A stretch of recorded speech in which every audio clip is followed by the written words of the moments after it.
Here's some real talk on therapists and healthcare workers and how you might have your back if you need to.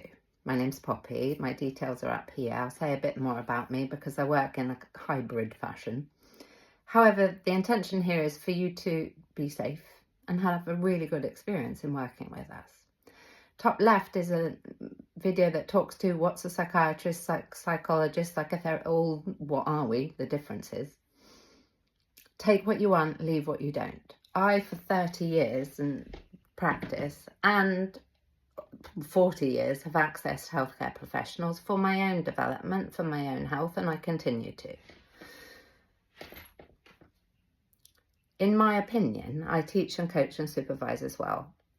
If we're in the healthcare field, we get to be committed and immersively learning about our own healthcare, to have people having our back so that we can have your back. That involves clinical supervision, therapists of our own, and mentors ideally. Is you can ask, who's got your back while you're having my back? What are you learning about? Just want to make sure that basically I get the benefit, you get the benefits of all of their mentors as well. And you know that someone's got them so that they can have you. Insurance sometimes pays for you. You may be allocated a healthcare worker and so on. Ask the questions and take someone to advocate for you in the initial session if you don't feel confident asking the questions yourself. Or you can follow it up with an email to say, hey, I got a couple of questions after meeting you. Could you answer them for me? And if you're in therapy or coaching or any of the things, at any juncture, you can ask what you want to ask so that you feel comfortable moving forward. If you've been seeing a therapist for 5 years and you want to ask some of these questions, ask some of these questions. Behaviour is a language of its own. So you get to feel your way. The heart develops before the brain. You will feel if something's off. And I would say if anybody, when you ask questions, either moves backward or gets defensive, their demeanour changes, then I'd get curious about why that's the case. Some therapists and so on have agreement forms and, so on. Then they may speak to you about the boundaries of the appointments and how to contact them out of sessions and so on. Again, if you have questions, ask us.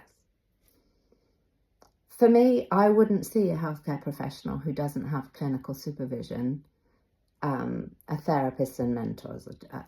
I just wouldn't be okay with that. And I would say to all healthcare workers, please, and if you don't, I'd suggest get them so that you can do your optimum job at having people's back. We get to be integrous and real about what we need in order to thrive.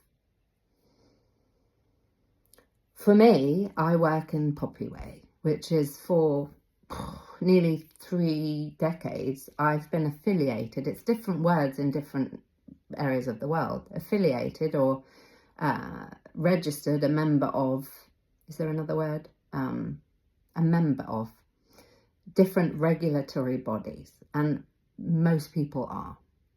However, there came a time when, in terms of politics and ethics, are not for me. So I now self-regulate, and I have my supervisors and mentors and therapists, as I say. That's kind of unusual, and also because I coach, that's where I'm hybrid, really. So you can ask us, where are your degrees? Do you have degrees? What certifications do you have? And so on. As I say in my longer video up here, coaching is unregulated to this point, meaning you don't need a training. So again, ask the questions. There's so much, I'm wondering if I've forgotten anything. Ask about notes, if you feel it's appropriate, is how do you keep notes on me, and does anybody else see it, and so on. I say this not to worry you. I say this so that you can feel you're in a bit more control. People can help us a lot. People can not help us. And I've worked with a lot of people who haven't had the greatest experience. However, often as clients, we don't know to ask these questions. I've had some excellent therapists and mentors and so on. However, I've been doing it 30 years, and that's a lot of different professionals that I've worked with, along with trainings and so on. I've had many and continue to train because I love you and I'd like to have your back properly. What works for whom and why? Seems important that we know that. And on that note, research says it's not the therapeutic method, the approach, the technique that predicts success. It's the relationship that you have with that person that predicts success. So you could bear that in mind. If somebody's recommended you have X, Y, and Z approach, personally, and again, it's 3 decades I've been doing this, I teach and supervise and so on other people, I'd say pick someone that resonates with you if you have that luxury.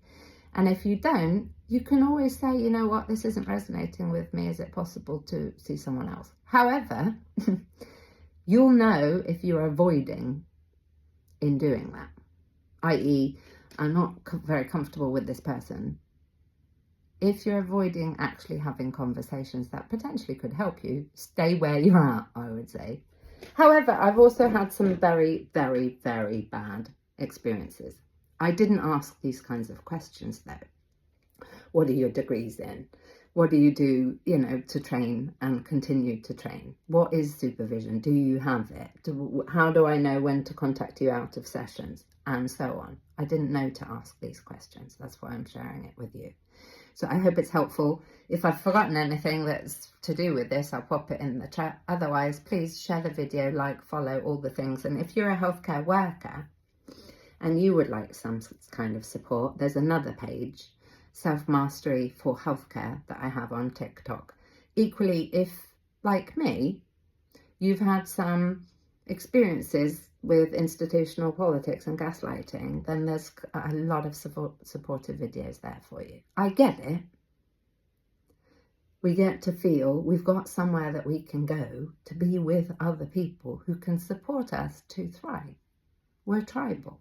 We get to do that and have a happy, fulfilling, successful life where we're not one of those people on our deathbed who says, I wish I'd had the courage to live my life instead of the life I thought other people expected of me. That is very painful transgenerationally, and you may well know that if we live a life that's not true to us. So that's the game I'm in, and I hope to see you again. Sending lots of love.